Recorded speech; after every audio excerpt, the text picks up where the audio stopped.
বন্ধুরা, ফেব্রুয়ারি মাসে জবা গাছে কি পরিচর্যা করলে সারা বছর জবা গাছ থেকে অনেক ফুল পাওয়া যাবে, আর কোন গাছের ডালপালা কাটাই ছাঁটাই করতে হবে, কত মাসে জবা গাছের রুট কাটাই ছাঁটাই করতে হবে, আজকের ভিডিওতে তোমাদের সাথে শেয়ার করব। দেখো, এখন ফেব্রুয়ারি মাসের একদম শেষ মুহূর্ত, এটাই কিন্তু জবা গাছের কাটাই ছাঁটাই করার একদম সঠিক সময়। ডরমেন্সিং টাইম এখন শেষ হয়ে যাবে আর এখন শুরু হবে গ্রোথিং টাইম, তো এটাই একদম উপযুক্ত সময়। এই পঞ্চজবা গাছটার বয়স 2 বছর হয়ে গেছে আর সাথে প্রচুর রুট বাউন্ডিংও হয়ে গেছে। তো এই শেকড়গুলো আজকে কাটাই ছাঁটাই করে নতুন মাটি দেব গাছটাতে। বন্ধুরা, তোমাদের যে সমস্ত জবা গাছের বয়স 1 বছর সেই সব গাছের কিন্তু রুট কাটাই ছাঁটাই করা একদমই উচিত নয়।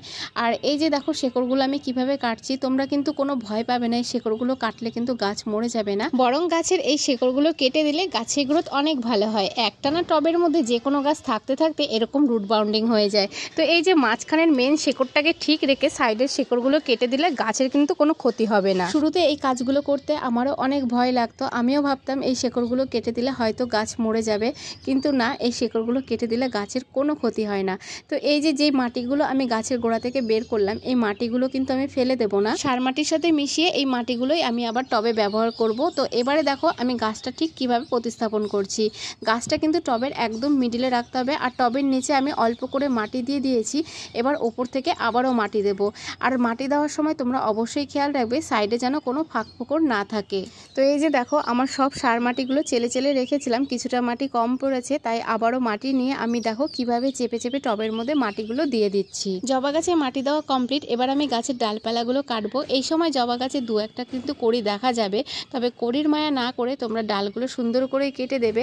এই ডালপালাগুলো কেটে দিলে গাছে কিন্তু আবার নতুন করে ডালপালা বেরোবে। তোমাদের কাছে যদি 1 বছর বা সদ্য কেনা জবা গাছ থাকে, সেই গাছের কিন্তু রুট কাটাই ছাঁটাই করার একদমই চেষ্টা করবে না, শুধুমাত্র ডালগুলো এইভাবে কেটে দেবে। আমার এই জবা গাছটার বয়স কিন্তু মাত্র 1 বছর, তাই আমি ডালগুলো একটু আড় করে কেটে দিলাম। জবা গাছের ডালগুলো কাটার পর এইভাবে আমি জল ছিটিয়ে দিলাম জবা গাছের ওপর। দেখো পুরো শীতের মধ্যে জবা গাছে কিন্তু প্রচুর ধুলোবালি জমে গেছে, তো এই কাজটা অবশ্যই করতে হবে। জবা গাছকে ভালো করে স্নান করিয়ে দিতে হবে।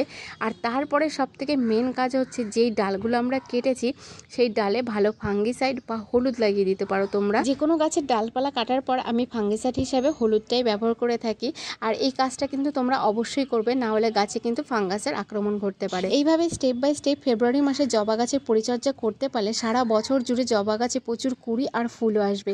তো বন্ধুরা, আজকে এই ভিডিওটা তোমাদের কেমন লাগলো অবশ্যই কমেন্ট করে জানিও, আর ভিডিওটা ভালো লাগলে বেশি বেশি করে শেয়ার করে দিও।